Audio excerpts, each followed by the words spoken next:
자, 오늘 전세 사기 궁금한 점들 상담 원하시는 분들 문자 많이 보내주시고요. 월요일 슬기로운 동네 생활, 오늘은 서울시 전월세 종합지원센터 장호영 변호사님 모셨습니다. 어서 오세요, 변호사님. 예, 안녕하세요. 네, 예, 벌써 반갑습니다. 이제 세 번째 네, 출연이신데, 예. 네. 어떻습니까? 요즘에 그 서울시 전월세 이 종합지원센터 4월, 5월 이제 봄에는 또 이사를 많이들 하시잖아요. 그러다 보니까 좀 많이들 찾지 않으실까 그런 생각이 드는데 변호사님께 문의하는 내용들이 많죠. 예, 맞습니다. 그러니까 네. 이사 때 돼서 이제 새로운 그러니까 이사를 가기 위해서 임대인에게 연락을 해보면 네. 뭐 임대인이 연락이 안 된다든가 그래서 결국에는 이게 사기 피해를 당한 거 아닌가 해가지고 의심이 돼서 네. 예, 그 상담센터를 방문하고 계십니다. 아, 그렇군요. 이 서울시 전월세 종합지원센터를 직접 찾아가고 싶다 이런 분들은 어떻게 가시면 되나요? 아, 예. 시청역에서 내리셔서 네. 예, 1번 출구인가요? 예, 서소문 청사로 오시면 그 시청 본관 말고 별관입니다. 서소문 청사에 별관으로 오시면 몇 층에 있습니까? 1층에 있습니다. 1층에 있군요. 네, 거기 가시면 이제 안내 데스크에 물어보시고 찾아가셔서 이렇게 상담을 해보시는 것도 좋을 것 같습니다. 최근에 이 전세 사기 피해자들도 좀 많이 만나보셨죠? 예, 주로 저희가 센터에서 상담하는 경우가 피해자들 상담을 좀 많이 하고 있습니다. 네, 네. 이게 이제 문제가 정말 심각해서 내일이죠. 국토부가 그 전세 사기 피해 지원 보완책을 담은 정부안을 발표할 예정이다. 이런 기사를 접했는데 이게 이제 선구제 후 회수 부분은 빼고 다른 부분들을 이 보완 수정할 예정이라고요? 예, 그 전세 사기 피해가 또 심각하니까 뭐 여러분들 다 아시다시피 작년에 그래서 특별법이 통과되지 않았습니까? 네. 그래서 그게 이제 실효적인 조치가 좀 미흡하다라는 그런 지적이 있어서 지금 뭐 야당이나 이런 데도 국회에서는 그 선구제 후회수 부분을 중점적으로 개정을 하려고 하는데 그 부분에 관해서 정부는 조금 반대하고 있는 입장인 것 같습니다. 전혀 다른 그 상반된 입장을 이게 아무래도 이게 그 피해자 입장에서는 당연히 보증금을 회수를 받은 것이 가장 큰 뭐 피해 구제책이지만 그렇게 하게 되면 도시 그 주택 도시 기금이 한 3조에서 4조 이상이 들어간다고 합니다. 네. 그런 것 때문에 정부에서는 조금 난색을 표명하고 있고 그에 대한 보완책으로 그 전세 사기 그 피해 주택을 매입을 해가지고 이런 부분을 이제 뭐 다시 임대를 하나 이런 부분을 그런 쪽으로 이제 확대하는 쪽으로 정부는 좀 가려고 하고 있는 입장인 것 같습니다. 실제 전세 사기를 당하신 분들은 지금 선구제 후회수를 강력하게 원하시는 거죠? 예, 피해자들은 좀 그런 입장인 것 같습니다. 네. 예. 좀 요즘 실마리에 좀 풀렸으면 좋겠는데 말이죠. 예, 좀 지켜봐야 될 것 같습니다. 변호사님 어떻습니까? 이 전세 사기 유형이 정말 많은데 대표적인 유형 몇 가지만 좀 살펴주시겠어요? 예, 좀 몇 가지 살펴보면 일단은 그 허위 감정 해가지고 시세를 불리는 경우가 많습니다. 이런 경우에는 이제 임대인, 감정인, 공인중개사가 이제 공모를 해가지고 그 다음에 이제 그 시세를 부풀린 다음에 공인중개사가 임차인에게 이제 전세 대출을 받도록 하고 그다음에 이제 보증금을 챙기는 수법이고요. 이게 허위 감정이라는 게 그러니까 예를 들어서 뭐 3억짜리인데 요거 한 4억 정도 들어갑니다. 예, 그렇습니다. 그러니까 한 2억 정도는 뭐 대출 받으세요. 이렇게 간다는 얘기죠. 예, 그렇죠. 이게 뭐 흔한 수법이에요? 뭐 아주 흔한 건 아니지만 종종 공인중개사 공모해가지고 공인중개사도 처벌받고 있는 그런 수법입니다. 아, 그렇군요. 최근에 이런 피해 사례가 많군요. 예, 종종 있습니다. 또 어떤 게 있습니까? 예, 그다음 전세 보증금 반환 그 가입 거짓말인데요. 그 임대인이 일단 이제 뭐 이거 걱정 없다. 이거 걱정 없는 매물이고 내가 전세 보증금 반환 보증 가입할 때니까 계약하자 이렇게 했는데 막상 해보면 그게 이제 가입이 안 되는 매물일 수도 있는 거고 그 다음에 이제 뭐 계약을 일부러 체결 안 해주는 경우도 있고 그런 경우에도 좀 문제가 생기는 경우입니다. 이런 경우는 미리 반환 보증을 했는지 그 계약서 그 이사 전에 좀 확인을 해보셔야 되겠네요. 뭐 특약이나 이런 걸 해놓고 만약에 안 되는 경우에는 뭐 계약을 무효로 한다거나 아니면 해지한다거나 그런 방법을 취하면 좋을 것 같습니다. 이게 임대인이 반환보증보험 들어가는 경우도 있는데 임차인이 들어가는 경우도 있죠. 예, 맞습니다. 이제 가장 확실한 건 임차인이 자기가 보험을 가입해놓고 들어가면 제일 안전한 것이죠. 이게 이제 은행에서 전세 대출 받을 때 그렇게 해서 좀 뭐 가입 신청을 한다든가 은행에 좀 안내를 받으셔야 됩니다. 알고 있는 허그라든가 이런 데를 통해서 가입을 하면 안전합니다. 그렇군요. 또 어떤 게 있습니까? 예, 그리고 이제 국세나 이게 조세 체납 사실을 감추고 임대인이 이제 그 부분을 고지하지 않고 임대차 계약을 체결하고 나중에 이제 문제가 생기면서 보증금을 임대인이 가로채는 경우입니다. 그런 경우에는 그 먼저 그 국세라든가 이런 부분이 우선식이 되기 때문에 네네. 그 세입자 입장에서는 보증금을 다 못 돌려받는 경우가 생깁니다. 그러니까 소위 말하는 그 당해세, 그러니까 예. 국세나 지방세 찬압 사실을 예.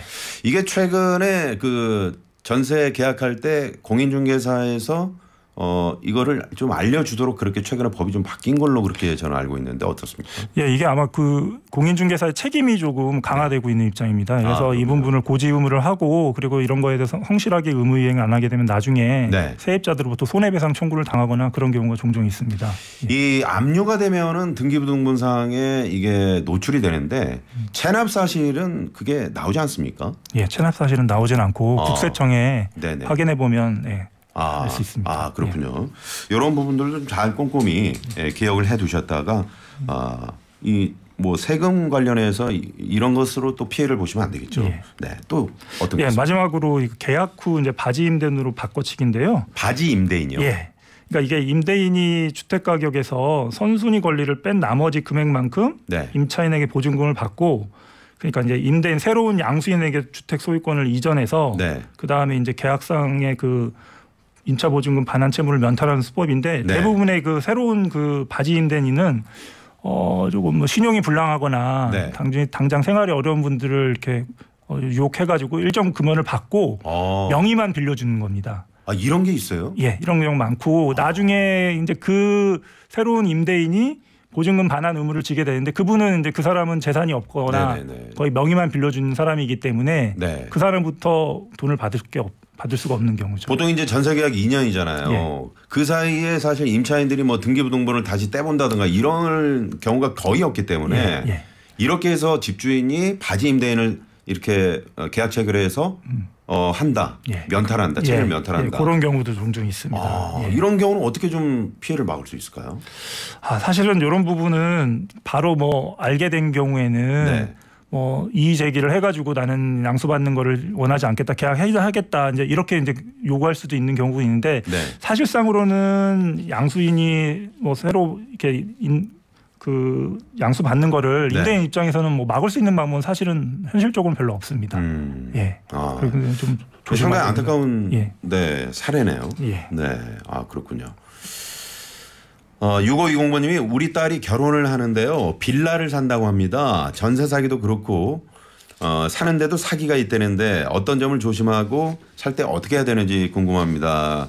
이렇게 문자를 보내주셨는데 오늘 잠시 후에요. 6520번님 저희가 빌라 관련해서 요거 조심해야 될 것들 또 짚어드리죠. 변호사님. 예. 네네. 자, 이 네 가지 유형이 이제 모두 포함되는 사기가 바로 깡통 전세 사기죠. 네. 예, 그렇습니다. 좀 이게 진짜 사회적 문제 때문에 크게 지금 문제가 되고 있는데요. 최근 뭐 대구에서 또 세입자분들이 한 분이 자살도 했고 네. 그래서 그렇습니다. 그래서 보통 이런 경우는 그 임대인이 세입자들 한 뭐 50명한테 그냥 잔뜩 그 보증금을 한 68억 정도 받고 네. 그다음에 돌려주지 않은 그런 사건들이 있었습니다. 저는 이제 뉴스에서 이런 기사를 자주 접하는데 예. 이게 어떻게 이렇게 할 수 있는 겁니까, 변호사님? 결국에는 돌려막기를 하는 계속 거죠. 여기서 예. 전세금을 보증금을 예. 받아서 이쪽에 맞고 예. 그걸 계속 돌려막기를 예를 들어서 50여 명이면 50군데 계속 돌려막기를 하는 거예요. 예. 그래서 제가 아는 사안은 13채를 이제 갭투기를 한 다음에 그 세입자에게 이제 집을 빌려주고 네. 근데 결국에는 이제 그 사람 같은 경우는 징역이 나왔고 네. 징역 한 뭐 3년에서 4년 정도 해가지고 처벌받은 사례가 있고 지금 뭐 뉴스에서도 계속 나오고 있는 사례들이 그렇죠. 뭐 이런 대부분의 사례입니다. 네. 자, 지금 방송 들으시는 우리 이제 세입자분들, 이 임차인, 네. 이런 분들이 정말 조심해야 될 게 이제 깡통주택. 우리가 깡통주택 그러는데 정확히 이게 어떤 겁니까, 변호사님? 예, 그 깡통주택은 앞에도 말씀드렸지만 그 임대인의 집이 경매로 넘어갔을 때 네. 결국엔 내 보증금이 뭐 2억이면 2억 요 전부를 못 받게 되는 경우를 집을 통틀어 가리키게 되는데요. 네. 근데 이제 우리가 흔히들 재테크 수단으로 갭 투자 많이들 하잖아요. 갭 투자라는 게 이제 그 전세금을 안고 내가 매수를 하는 거죠. 예. 네. 근데 이제 그 갭이라는 게 결국에는 매매가고 전세가 그 차액인데 근데 이제 이 보통 이런 사기를 치는 사람들은 이 갭마저도 네. 은행에서 대출을 받는 거죠. 아, 그 뭐 10% 20% 갭마저도 네. 은행 대출을 받는다. 네, 은행 대출을 받으면 사실상으로는 뭐 거의 이 주택을 매수하는데 네. 돈이 안 들어가게 되는 거죠. 그렇죠. 은행에서도 그러면 이 사람은 그 뭐 조사를 나갈 거 아닙니까? 예. 그러면 뭐 10% 20% 정도는 당연히 해줄 수 있는 거겠고요. 예, 그렇게 많이 했고 그런데 이제 일반적으로는 그 갭 투자가 한두 채 정도면 네. 그걸 투자로 이렇게 인정해 줄 수 있지만 우리가 지금 사회에서 문제가 되는 거는 대부분 뭐 10채 네. 심지어는 뭐 1000채까지 있었죠. 인천에서 이제 빌라왕이라고 하는 것처럼 이런 부분은 다분히 나중에 문제가 생기고 보증금을 못 돌려줄 가능성이 굉장히 높잖아요. 네네. 그걸 이제 미리 미필적으로 인식하고 사기칠 고의가 있다고 봐서 네. 이런 부분은 이제 전세 사기라고 보고 처벌하고 있는 것입니다. 아, 그렇군요. 예. 한 가지 궁금한 게 그런 거 있습니다. 예를 들어서 뭐 이제 3억에 전세를 줬는데 갑자기 전세값이 뚝 떨어져서 집주인이 그 3억을 이 기존의 세입자에게 돌려주지 못할 때 이것도 전세 사기입니까? 그러니까 지금 말씀드린 것처럼 이런 경우는 사기로 보기가 좀 힘들죠. 그렇죠. 예, 요거는 어떤 시세, 그러니까 지금 경제 상황이나 이런 부분이 있기 때문에 그냥 민사상의 단순한 채무 불이행으로 해결하는 경우가 많고, 네. 저희가 오늘 얘기하고 싶은 거는 뭐 여러 채를 이런 식으로 해가지고 그렇습니다. 그런 경우에는 이제 사기로 볼 가능성이 높은 것이죠. 그런 차이가 있다는 거, 네, 알아두시면서 첫 번째 사연 한번 만나보겠습니다.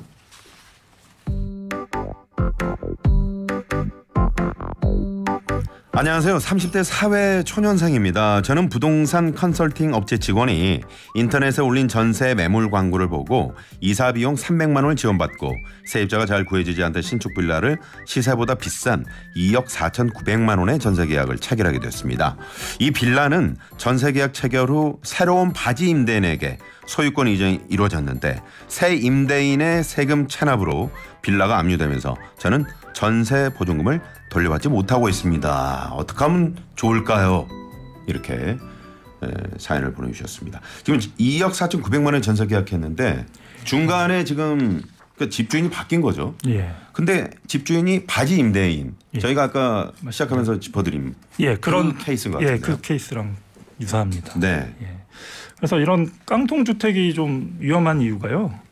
아까도 말씀드렸지만 예를 들면 집값이 5억이라고 하면 대출금이 2억이고 네. 그다음에 보증금이 2억이면 사실상 그 지금 이 집값은 남의 돈으로 4억이 지금 이제 들어가 있는 돈이죠. 그렇죠. 예, 그걸 나중에 이제 어쩌거나 집주인이 돌려줘야 되는데 그건 사실상 집값이 80% 정도가 지금 거의 이제 남의 돈으로 들어가 있잖아요. 네네. 그래서 이제 이런 깡통 주택이 이런 기준은 없는데. 네. 한 80% 정도가 남의 돈으로 들어가거나 그런 경우에는 깡통 주택으로 보고 네. 계약을 하실 때는 유의하셔야 된다는 유의를 하셔야 될 것 같습니다. 깡통 주택은 그러니까 내 자금은 내 주택 구입 자금은 20% 미만이고 80% 가까이 됐을 때는 이것을 깡통 주택으로 본다.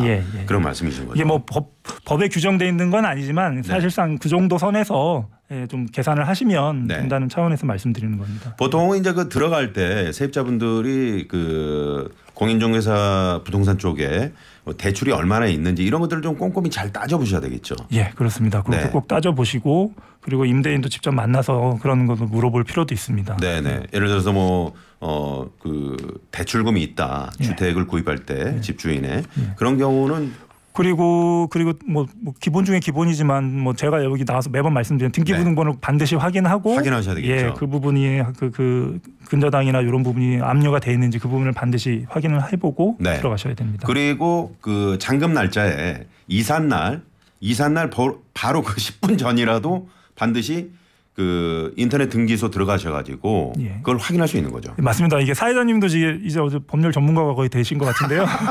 이게 왜 그러냐면 그 사이에 그 주인이 그 뭐 저당을 설정하거나 이러면 대항력은 그 다음 날 생기기 때문에 후손위로 밀리게 됩니다. 그래서 계약 직전이나 당일날 반드시 등기부등본을 한번 확인해 볼 필요가 있습니다. 보통은 이제 부동산에 가면은 공인중개사 우리 사장님들이 그 잔금 치르기 바로 전에 아주 따끈따끈한 등기부등본을 뽑아 출력해서 자 이겁니다라고 보여주시는 그게 맞는 거죠. 그런 경우도 그러니까 심지어는 근데 아까도 얘기했잖아요. 그 나쁜 공인중개사 사기를 치는 공인중개사는 그것마저도 속일 수 있기 때문에 가급적이면 본인이 네네. 요즘은 인터넷으로도 그 핸드폰으로도 등기부등본을 확인할 수 있기 때문에 네네. 본인이 확인하는 게 가장 좋습니다. 혹시라도 이 방송 들으시는 중 또 혹시라도 많은 공인중개사분들이 이 방송 듣고 계시는데 선의에 분들이 훨씬 많습니다. 일부 아주 못된 그런 분들이 있기 때문에 저희가 방송에서 말씀을 드리는 거고요. 맞습니다.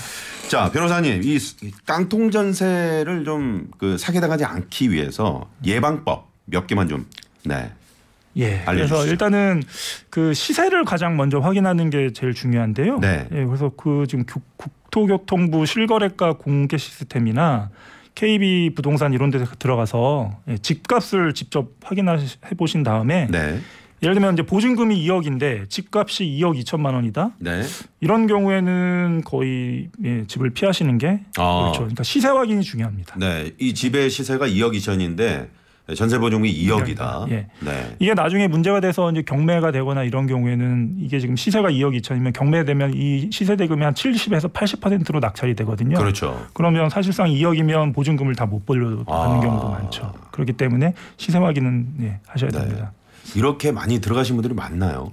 맞습니다. 생각보다 빌라 쪽에 좀 많이 제가 그 전월세 지원 종합지원센터에서 주로 많이 상담하는데 대부분 빌라였습니다. 아까 6520번님도 그 따님 결혼하는데 뭐 이런 부분들이 좀 궁금하다 그러셨는데 빌라 같은 경우는 특히나 더 조심을 하셔야 될 것 같고요. 그렇습니다. 또 뭐가 있나요?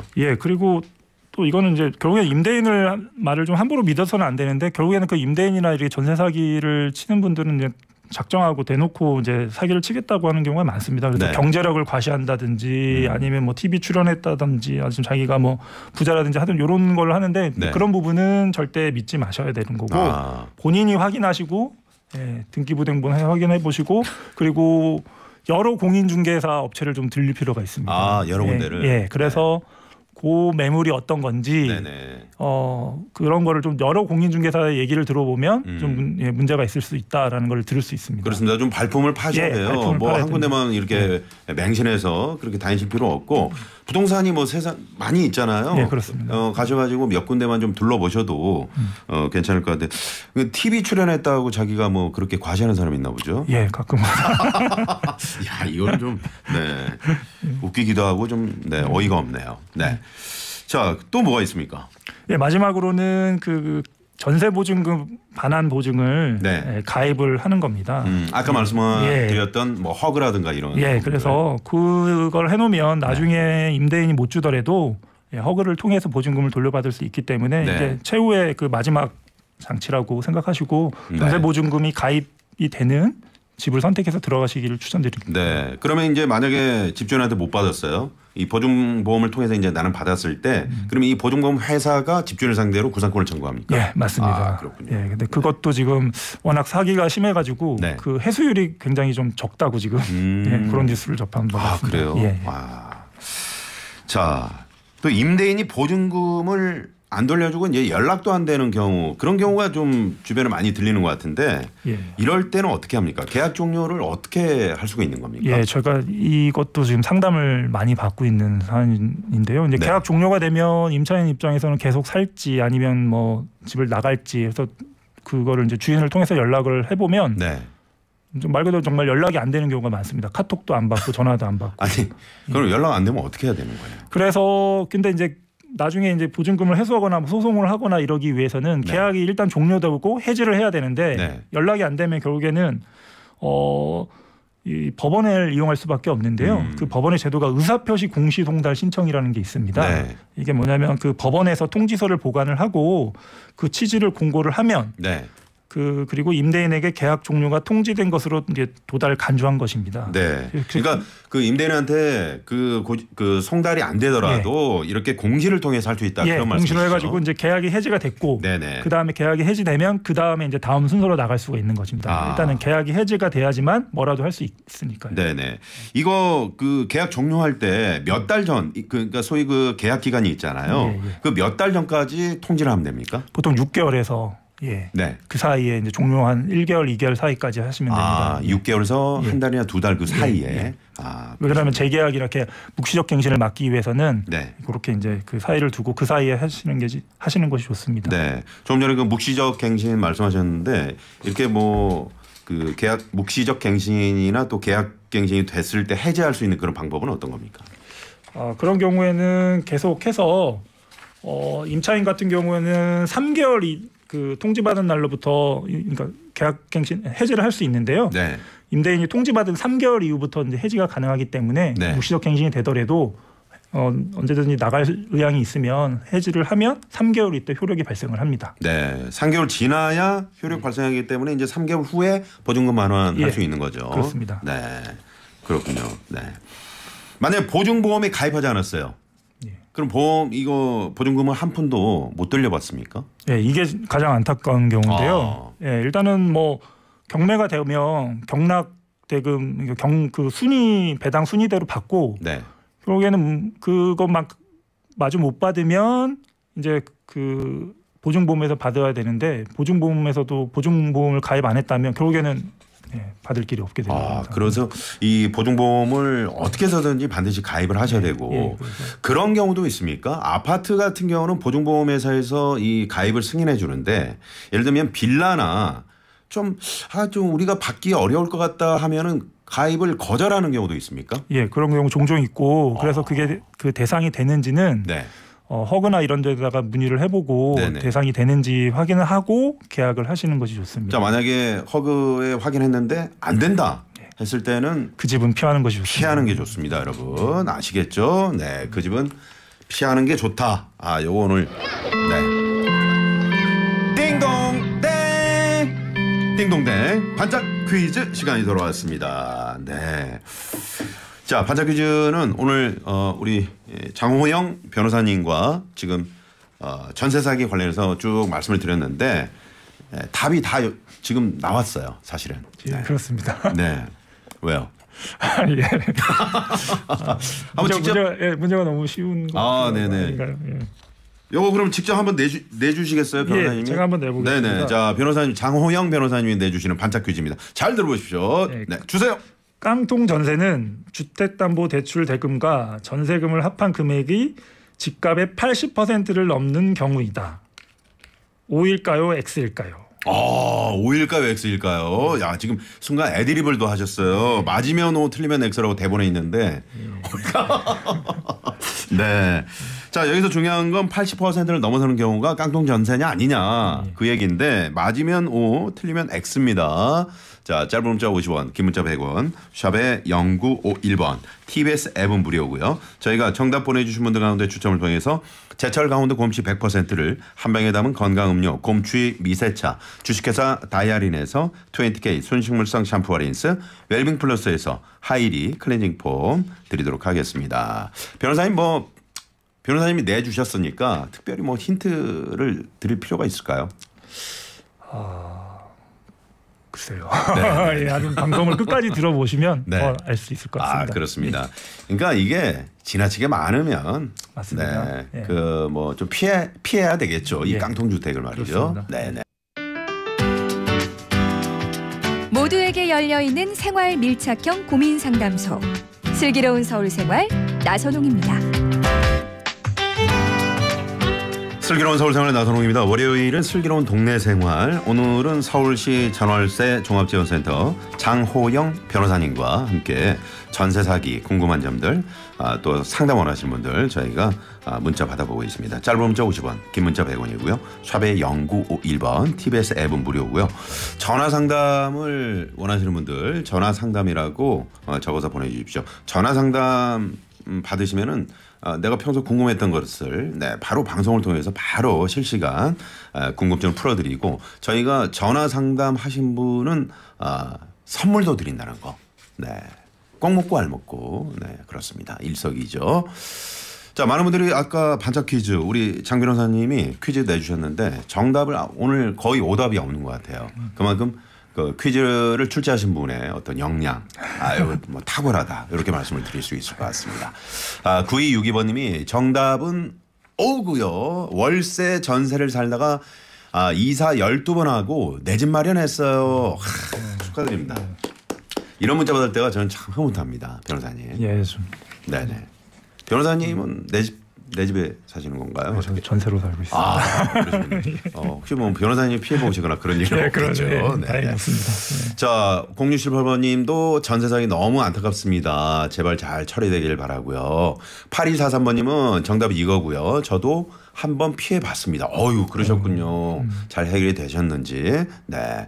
732번님 새싹 문자를 보내주셨는데 법적으로 명시되어 있지는 않지만 전세 계약을 피하는 것이 옳다고 생각됩니다. 하시면서 오늘 그 퀴즈 관련해서 오늘 한 번 더 내드릴게요. 깡통 전세는 주택담보대출 금액과 전세금을 합한 금액이 집값의 80%를 넘어서는 경우다. 맞으면 O, 틀리면 X입니다. 네, 정답 많이 보내주시고요. 자, 그러면 집 계약할 때 말이죠, 변호사님. 예. 이 계약서를 작성할 때도 사기를 당하는 경우가 좀 가끔 발생한다고 들었는데 예, 맞습니다. 먼저 일단 사연을 하나 소개해드리죠.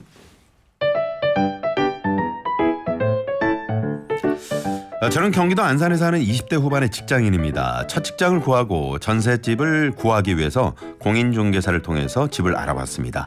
빌라에 1억 5천만 원짜리 전세를 구해서 지내고 있었는데 한 달 뒤에 집주인에게 월세를 대라는 연락을 받았습니다.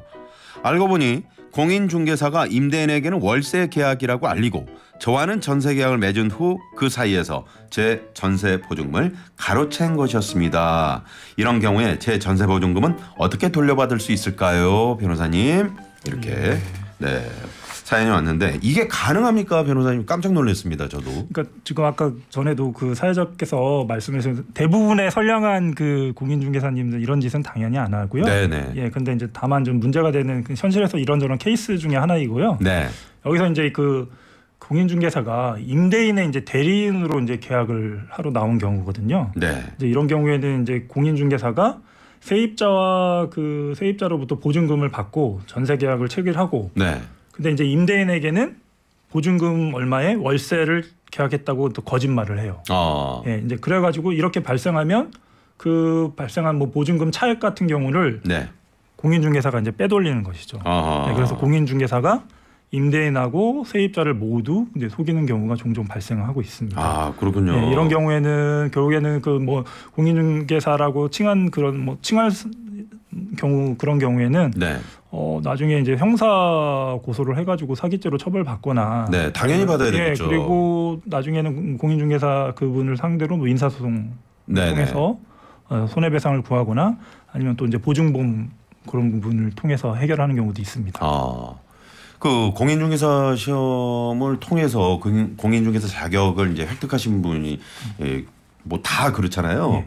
그런데 이제 자격증 없이 그 부동산에서 일하시는 분들도 계시죠. 예, 이제 그게 이제 문제가 많이 되는 경우에 네. 그러니까 그 공인중개사와 짜고 보조원이라고 들 수는 있는데요. 네. 그 보조원들이 무자격자인 경우가 많습니다. 그래가지고 그분들이 이렇게 같이 사기를 치는 경우도 종종 많이 있습니다. 그렇군요.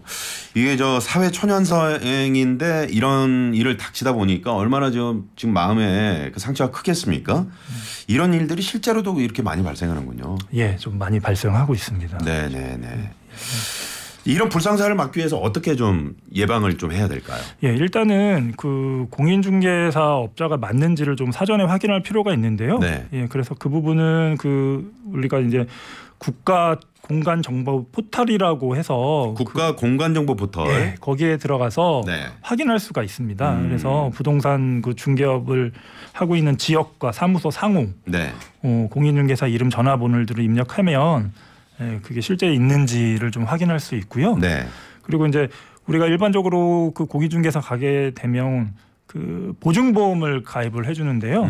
이게 이제 공인중개사법 30조에 따르면 그 보증보험이나 공제 상품에 가입을 해야 되는데 네네. 반드시 그 중개 등록증과하고 그 공인중개사 신분증을 받고 그 가입할 때 이 증서 보증 증서까지 함께 받아두는 것이 가장 안전한 방법입니다. 네, 보통은 이제 부동산 그 계약하실 때 보면은 그 공제 증서라고 해서 크게 이렇게 적힘 그 증서를 받게 되죠. 맞습니다. 이런 것들을 꼭 꼼꼼히 잘 챙기셔야 될 것 같고, 야 전세 계약한다고 나는 분명히 전세 보증금 넣었는데 갑자기 집주인한테 왜 월세를 이렇게 밀리시냐고 그러면은 정말 이거야말로 얼마나 황당한 일입니까? 가급적이면 공인중개사의 말을 전적으로 믿지 말고 임대인도 반드시 통화를 해보고 확인해보고 하시는 것이 좋습니다. 그래서 말이죠. 그저 부동산에서 이제 전세 계약이나 이런 계약할 때 임대인이 못 오는 경우가 있잖아요. 그러면 이제 대리에서 부동산에서 이제 그냥 공인중개사 그 사장님 말씀을 믿고 전세 계약 사인하는 경우 있는데 이것도 좀 그런 경우 전화 통화를 한다든가 아니면 뭐 전화 통화도 사실은 좀 믿기가 어려울 수 있지 않습니까? 그래서 그러니까 위임장이라든가 아니면 신분증, 사본, 뭐 인감증명서 이런 서류들을 좀 꼼꼼히 확인할 필요가 있습니다. 아 그렇군요. 자, 또 다른 사연 소개해드립니다. 저는 30대 초반 직장인입니다. 지금 전세로 살고 있는 집이 경매에 넘어가게 됐어요. 제 보증금을 다 돌려받을 수 있을지 너무 불안합니다. 이사 온 바로 다음 날 전입신고를 했고 확정일자도 받아둔 상태입니다. 집이 경매에 넘어가면 제가 해야 할 일은 어떤 게 있을까요? 그 사연자 같은 경우는 전입신고도 했고 확정일까지 받아뒀기 때문에 우리가 전 시간에 했던 뭐 인도하고 전입신고하고 확정일까지 받아뒀기 때문에 뭐 대항력하고 우선 변제권이 있기 때문에 가장 선순위로 올라가는 거죠. 상대적으로 지금 안전한 상태입니다.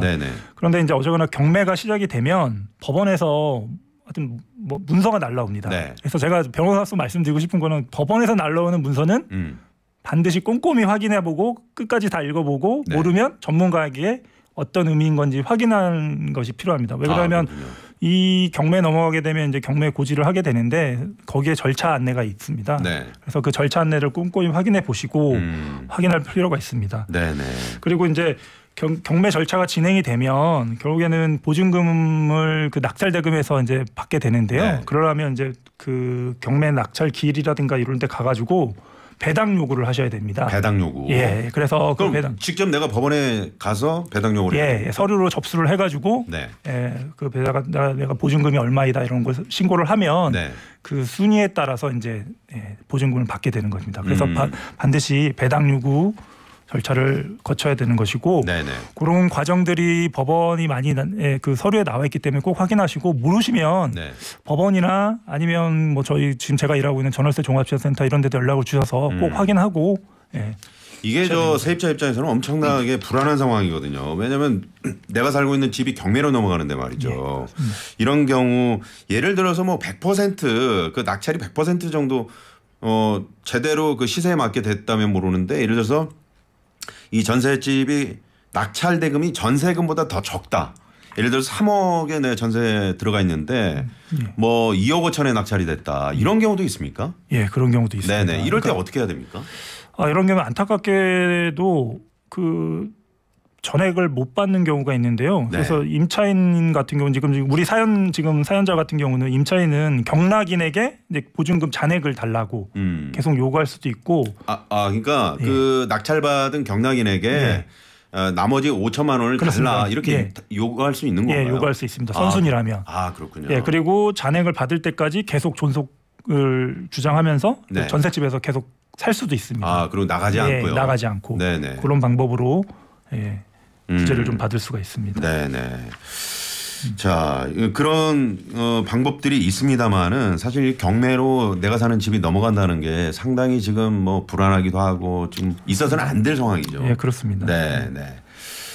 그런 경우도 있습니까? 경매에 넘어간 내가 살고 있는 이 집을 내가 나는 이제 전세로 살고 있는 세입자인데 내가 직접 낙찰 받는 그런 방법도 있습니까? 그게 우리 흔히들 얘기하는 셀프 낙찰인데요. 셀프 낙찰. 그래서 제가 그 임대인에게 받아야 될 뭐 보증금이 있는데 그 보증금을 임대인이 못 주기 때문에 제가 경매를 신청하거나 누군가 경매 신청을 하면 그 제가 못 받은 보증금으로 결국에는 뭐 우리가 흔히 하는 퉁친다고 하는 거잖아요. 내가 낙찰 대금을 내야 되는데 제가 못 받은 보증금으로 상계 처리하고 제가 낙찰을 받는 경우죠. 그래서 내가 이제 보유하고 그 집에 살다가 나중에 뭐 이제 시세가 오르게 되면 그때 팔게 되면 어느 정도 이제 그 피해 회복을 할 수 있는 경우가 있습니다. 예. 낙찰을 못 받는 경우도 있습니까? 그런 경우에는 지금 근데 특별법에 의해서 뭐 우선적으로 지금 낙찰을 받게 해주는 세입자가 우선적으로 받을 수 있게끔 그런 좀 특별법이 있기 때문에 가급적이면 많이 받는 것으로 알고 있습니다. 네네네. 그 보면은 이제 이런 경우는 이제 전세 세입자들이고 그 월세로 사는 소액 임차인들 있잖아요. 뭐 보증금이 뭐 5천만 원 이하거나. 이런 경우는 어떻습니까? 만약에 경매로 넘어갔을 때. 예, 이런 경우에도 그 소액 보증금은 그 가장 1순위로 보장을 되고 있기 때문에 서울시 같은 경우에는 일정 금액 뭐 한 5천만 원 정도는 소액 보증금으로 해서 우선 변제를 받을 수 있습니다. 최우선 변제, 세금보다도 먼저 받을 수 있기 때문에 이런 경우에는 그나마 보장을 받기 때문에 큰 문제는 없습니다. 소액 보증금이 그게 이제 각 시도 지자체마다 다 다르죠. 그거는 여러분들이 사시는 지역을 한번 확인해 보시면 얼마인지 확인하실 수 있습니다. 그렇다면 만약에 월세 보증금이 내가 1억에 들어가 있는데 경매로 넘어갔을 때 5천만 원까지는 받을 수 있는데 5천만 원 는 어떻게 합니까? 나머지 금액은 그 부분은 이제 배당 순이나 거기에서 받았는데 못 받는 경우에는 어쩔 수 없이 손해를 볼 수가 있습니다. 그렇군요. 자, 다른 사연 만나봅니다. 네, 저는 40대 직장인입니다. 저는 이사를 앞두고 마음에 드는 집을 발견해서 곧바로 등기부 등본을 떼봤는데 그 집이 신탁 등기가 돼 있는 집이라는 사실을 알게 됐습니다. 신탁부동산은 위험할 소지가 크다는 말을 들었던 터라 계약을 고민하자 임대인은 신탁 등기를 말소할 테니 걱정하지 말라며 저를 안심시켰죠. 결국 계약서 특약 사항에 임대인이 신탁 등기를 말소할 것을 적는다는 조건으로 계약을 했고 저는 이사를 마쳤습니다. 그런데 전입신고 마치고 등기부 등본을 떼봤더니 아직도 이 신탁 등기가 말소되지 않았습니다. 임대인이 특약을 지키지 않았는데 괜찮을까요, 변호사님? 이렇게 사연이 왔습니다. 그래서 이런 경우에는 그 세입자가 계약하기 전에 이미 등기부등본에 잡혀있던 빚들이 우선하게 되고요.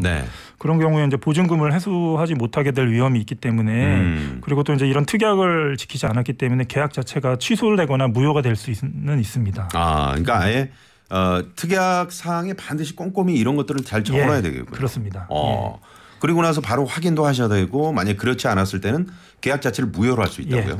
취소하거나 무효로 주장할 수 있습니다. 왜 그러면 이미 이삿짐 들어갔는데 무효가 되면 어떻게 하라는 얘기죠? 그런 경우에는 나중에 이제 이사를 다시 하거나 그래가지고 이사 비용이나 이사 비용까지 모두 청구하고 손해배상을 하거나 구할 수 있는 것이죠. 거기에 물론 이사 비용 당연히 청구하는 건데 내 어떤 시간과 이 어떤 마음의 상처 이런 거는 어떻게? 그게 뭐 위자료라고 하는데 이런 전세 분쟁에서 위자료를 받기는 사실상 조금 힘든 부분이 있습니다. 그렇군요. 그래서 더 이 특약 사항을 꼼꼼히 따져보셔야 되고 이게 임대인이 특약 사항을 좀 잘 이행하게 하려면 임차인으로서 좀 어떤 조치들을 해놔야 되는 겁니까? 일단은 그 신탁돼 있는 그 부동산은 사실 좀 조심해야 해야 되거든요. 그래가지고 등기부등본을 가장 먼저 떼보면 신탁이 돼 있는지를 알 수가 있습니다. 신탁이라는 게 그 우리가 소위 알고 있는 부동산 신탁회사 그렇습니다. 그 명의로 들어가 있는 걸 얘기하는 거죠. 그래가지고 그 부분을 떼보고 신탁이 돼 있으면 또 신탁 원부까지 떼봐야 됩니다. 신탁으로 대출을 받으면 더 대출금이 많이 나온다는 뭐 그런 부분도 있기 때문에 임대인들이 활용을 하고 있는데요. 그렇군요. 그래서 아니면 뭐 관리상의 편의라든가 이런 것도 있기 때문에 그래서 근데 신탁 원부를 발급받고 근데 신탁 원부까지 발급받으면 거기에 뭐 여러 가지 권리관계라든가 수익자 그런 부분이 나와 있습니다. 그래가지고 그 부분까지 확인을 하셔야 되고요. 그런 다음에 이제 결국에는 나중에는 이제 뭐 신탁이나 이런 것 때문에 손해를 보게 된다면 임대인에게 이제 손해배상을 청구하는 수밖에 없기 때문에. 일단은 들어가실 때 꼼꼼히 확인해 봐야 되고 가급적이면 신탁되어 있는 등기는 좀 피하시는 게 좋고 꼭 들어가야 된다고 하면 전문가하고 상담을 받으시는 걸 추천드립니다. 그렇군요. 부동산에서도 이제 부동산 사장님들께서 이런 부분들은 또 꼼꼼히 또 잘 보여주시는데 그렇지 못하는 경우가 있어서 이제 사고가 나는 거거든요. 자, 전세 사기 관련해서 오늘 장호영 변호사와 함께 여러분을 상담 받고 있습니다. 자, 사연 하나 더 만나볼게요.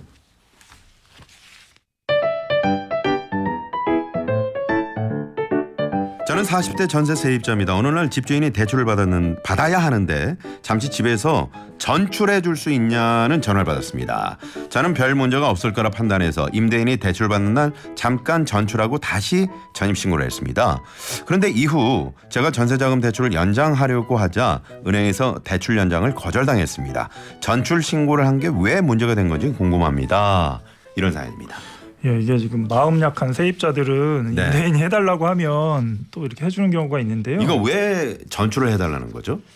그러니까 그 전출을 하면 결국엔 대출이나 이런 부분을 더 쉽게 받을 수가 있으니까. 세입자가 없다는 전제 조건 하에. 그렇기 때문에 그렇게 해주는 경우인데 결국에는 이렇게 되면 큰 손해를 입게 됩니다. 그래서 네.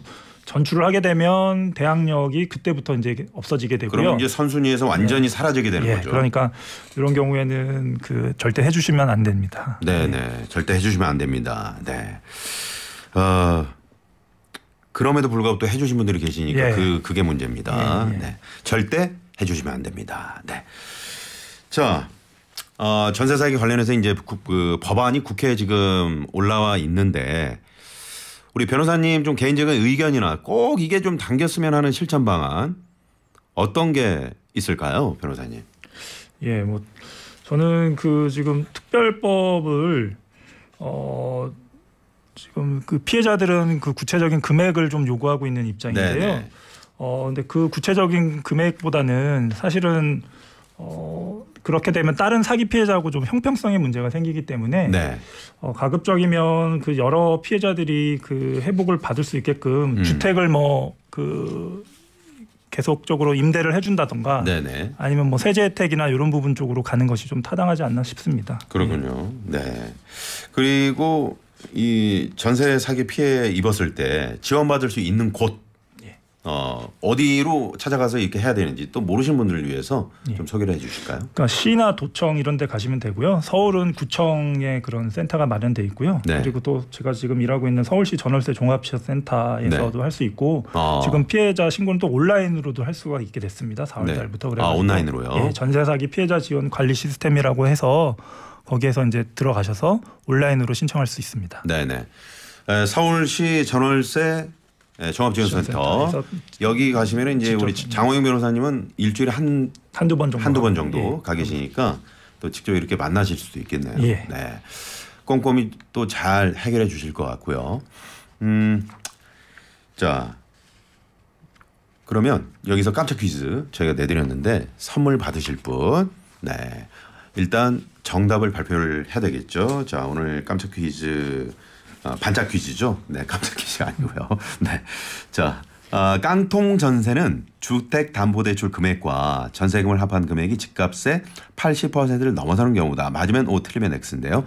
자, 변호사님 정답은요? 네, 정답은 O입니다. 근데 요 부분이 그러니까 이게 법에 규정되어 있는 내용은 아니고요. 네. 절대적인 기준은 아니지만 그렇습니다. 대략 이 정도 선이면 문제가 있는 집이다. 네. 그렇게 생각하시고 계약을 하셨으면 하는 차원에서 말씀드리는 겁니다. 그렇습니다. 많은 분들이 오늘 정답 보내주셨고요. 그 가운데 선물 받으실 분 0968번님, 3041번님, 1527번님, 3482번님, 6434번님 이렇게 네, 선물 보내드리도록 하겠습니다. 개별적으로도 연락드릴게요. 네, 우리 장호영 변호사님 오늘 3주 동안 이제 그 3번 출연하셨는데 오늘 마지막 시간인데 소감 한마디 부탁드리겠습니다. 좀 조금 떨리긴 했는데요. 아직 뭐 이제 네. 오늘 정도 되니까 조금 덜 떨리고 그나마 좀 괜찮아진 것 같습니다. 그리고 뭐 제가 소개해드린 내용들이 조금 여러분들에게 많이 조금이라도 도움 됐으면 바람입니다. 네네네. 아주 뭐 꼼꼼하게 친절한 그런 상담을 해주셔서 많은 분들이 또 좋아하셨어요. 네. 아무튼 감사합니다. 네. 고맙습니다.